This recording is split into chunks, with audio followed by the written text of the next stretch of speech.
മുഴപ്പിലങ്ങാട്ട് RSS പ്രവർത്തകൻ സൂരജ് വധക്കേസിൽ ശിക്ഷിക്കപ്പെട്ട CPM പ്രവർത്തകർ കുറ്റവാളികളാണെന്ന് പാർട്ടി കാണുന്നില്ലെന്ന് ജില്ലാ സെക്രട്ടറി MV ജയരാജൻ. നേരത്തെ 10 പ്രതികളുണ്ടായിരുന്ന കേസിൽ ഒരാളെ വെറുതെ വിട്ടിരുന്നു. ബാക്കി 9-ൽ 8 പേരെയാണ് ജീവപര്യന്തം ശിക്ഷ വിധിച്ചത്. ഇവരുടെ നിരപരാധിത്വം തെളിയിക്കാൻ ഹൈക്കോടതിയിൽ അപ്പീൽ പോവുമെന്നും ജയരാജൻ കണ്ണൂരിൽ പറഞ്ഞു. പാർട്ടിയുടെ മുൻ ലോക്കൽ സെക്രട്ടറിയും മുൻ പഞ്ചായത്ത് പ്രസിഡന്റുമായിരുന്നു ഇപ്പോൾ ശിക്ഷിക്കപ്പെട്ട പ്രഭാകരൻ മാസ്റ്റർ. നിരപരാധിയായ മുൻ ഏരിയ സെക്രട്ടറി രവീന്ദ്രനെയും കേസിൽ പ്രതിയാക്കിയില്ലേ? അദ്ദേഹം വിചാരണവേളയിൽ മരണപ്പെട്ടു. അല്ലെങ്കിൽ അദ്ദേഹവും ജയിലിൽ പോവേണ്ടി വന്നേനെ. ഇവരൊക്കെ പ്രതികളാണെന്ന് പറഞ്ഞാൽ ജനം മൂക്കത്ത് വിരൽ വെച്ച് പോവും. കീഴ്ക്കോടതിയുടെ വിധി അന്തിമമല്ല.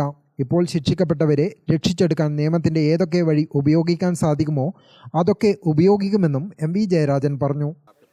പാർട്ടിയുടെ ഏരിയ സെക്രട്ടറി അടക്കം കേസിൽ പ്രതിയാക്കി കളഞ്ഞില്ലേ?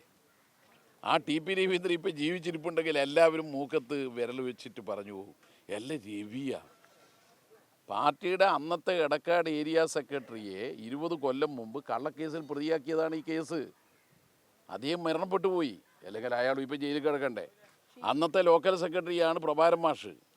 സർവരും അംഗീകരിക്കുന്ന ഒരു കമ്മ്യൂണിസ്റ്റുകാരൻ, പഞ്ചായത്ത് പ്രസിഡൻ്റായിരുന്നു അദ്ദേഹം. അതുകൊണ്ട് അവരെല്ലാം ആളുകളെ കൊന്നു എന്ന് പറഞ്ഞാൽ ജനം വിശ്വസിക്കില്ല. അതുകൊണ്ടാണ് ഞാൻ പറഞ്ഞത് നിരപരാധികളാണ്.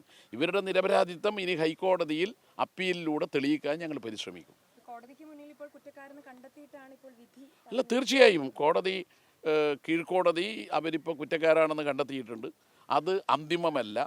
ഇവരെ രക്ഷിക്കാൻ വേണ്ടി നിയമത്തിൻ്റെ എന്തെല്ലാം വഴികളുണ്ടോ അതെല്ലാം ഞങ്ങൾ സ്വീകരിക്കും. ഗ്രാമിക ന്യൂസ്, കണ്ണൂർ.